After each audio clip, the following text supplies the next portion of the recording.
নবী হওয়ার আগে বিশ্বনবীর ইবাদত ছিল চিন্তার ইবাদত। আমরা অনেকে মনে করি শুধু তাসবিহ পড়াই ইবাদত, জিকির করাই ইবাদত, শুধু কোরআন তেলাওয়াতই মনে হয় ইবাদত, শুধু কিয়ামুল লাইল করাই ইবাদত। কিন্তু বিশ্বনবীর সাহাবী, যিনি ইসলাম আমাদের চেয়ে ঢের বেশি বুঝেছেন, তিনি বলেন আল্লাহর এই সৃষ্টি শৈলী, এই সৃষ্টি নৈপুণ্য নিয়ে 1 ঘন্টা চিন্তা করা, ক্রিটিক্যাল থিঙ্কিং করা, সারা রাত নফল তাহাজ্জুদের চেয়েও সেরা।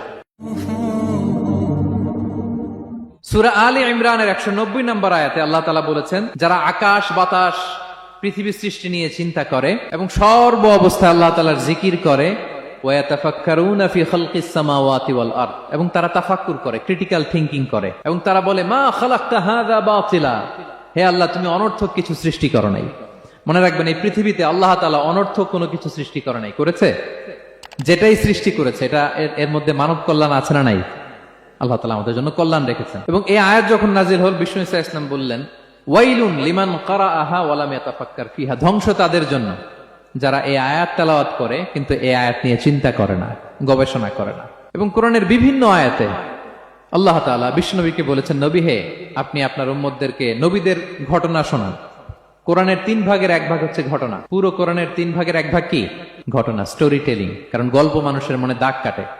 আল্লাহ তাআলা বলেছেন, ফাকসুসিল কসাসা লাআল্লাহুম ইয়াতাফাক্কারুন, নবী হে আপনি তাদেরকে কিচ্ছা শোনান, ঘটনা শোনান, নবীদের কাহিনী শোনান, লাআল্লাহুম ইয়াতাফাক্কারুন, যাতে করে তারা ক্রিটিক্যাল থিঙ্কিং করে। তারা লূত আলাইহিস সালামের কওমের ঘটনা যখন শুনে যে আল্লাহ তাআলা আপসাইড ডাউন করে দিয়েছিলেন, তারা যখন কওমে আদের ঘটনা শুনে, কওমে সামুদের ঘটনা শুনে, তারা যেন চিন্তাশীল হয়। এবং বিশ্বনবীর সাহাবী আবু দারদা রাদিয়াল্লাহু তাআলা আনহু, উনি বলতেন, তাফাক্কুরু সাআতিন খায়রুন মিন কিয়ামিল লাইলা, 1 ঘন্টা কেউ যদি আল্লাহর সৃষ্টি নিয়ে চিন্তা করে, সেটা সারা রাত তাহাজ্জুদের সালাত অফার করার চেয়ে উত্তম।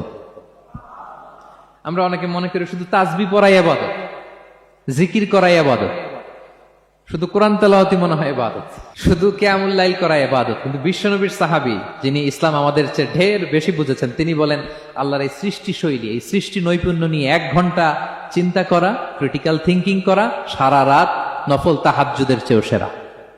এবার বলেন, আমাদের চিন্তা করার দরকার আছে না নাই? ব্রেনটা খাটাবেন তো? এই যে যারা কনভার্টেড মুসলিম হয়, এরা কিন্তু অনেক চিন্তা ফিকির করে, নিজের সাথে নিজে বোঝাপড়া করে, ক্রিটিক্যাল থিঙ্কিং করে, তাদের অ্যানালজি কাজে লাগিয়ে, আল্লাহর দেয়া ব্রেনকে কাজে লাগিয়ে এরপরে শাহাদা পাঠ করে, এমনি এমনি না। এই যে কিছুদিন আগে আমেরিকান এক পপ স্টার কালিমা পড়ছে না? আপনি জানেন একটা ধর্ম চেঞ্জ করা, একটা ফেইথ চেঞ্জ করা, এটা কত বড় সিদ্ধান্ত?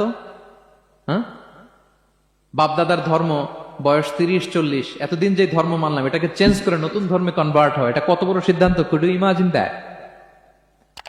It's not a joke. নিজের সাথে নিজের অনেক বোঝাপড়া করতে হয়, তারাই ক্রিটিক্যাল থিঙ্কিং করে। এবং বিষ্ণু ঈসা ইসলাম, উনি নবী হওয়ার আগেও এই চিন্তার ইবাদত করতেন। তিনি হেরা গুহায় চলে যেতেন, কাবা থেকে 6 কিলোমিটার উত্তরে, 634 মিটার উঁচু, যা বলে নূরের উপরে একটা কেইভ আছে, গুহা, এটার নাম হচ্ছে গারে হেরা। ওখানে বসে বসে তিনি এই চিন্তা করতেন। তার মানে নবী হওয়ার আগে বিশ্বনবীর ইবাদত ছিল চিন্তার ইবাদত। নবী হিসেবে অ্যাসাইন্ড হওয়ার আগে বিশ্বনবীর ইবাদত কি ছিল বলেন তো? নামাজ পড়া, কোরআন তেলাওয়াত করা। কোরআন তো নাজিলই হয় নাই, কোরআন তেলাওয়াত করবে কেমনে? তখন 6 মাস বসে বসে উনি ওখানে কি করেছেন বলেন? ধ্যানমগ্ন ছিলেন, তিনি চিন্তা করতেন। ওইটাই ছিল ওনার আধ্যাত্মিক শিক্ষায়তন। ওই নির্জন গুহার মধ্যে উনি যখন চিন্তায় মগ্ন ছিলেন, আল্লাহর সৃষ্টি শৈলী নিয়ে চিন্তা করতেন, ঠিক ওই মুহূর্তে, অন্তিম মুহূর্তে, ওই মাহেন্দ্রক্ষণে নাজিল হয়েছে ইকরা বিসমি রাব্বিকাল্লাযী খালাক, read in the name of your lord who has created, পড়ো তোমার প্রভুর নামে যিনি তোমাকে সৃষ্টি করেছেন, শিক্ষা দিয়েছেন। তাহলে সম্মানিত সুধী, ইসলামের সূচনা হয়েছিল, এটা বলা যায় ফাইনালি, যে ইসলামের সূচনা হয়েছিল এই চিন্তার ইবাদতের মধ্য দিয়ে। Be a part of our vision to listen and share the faith.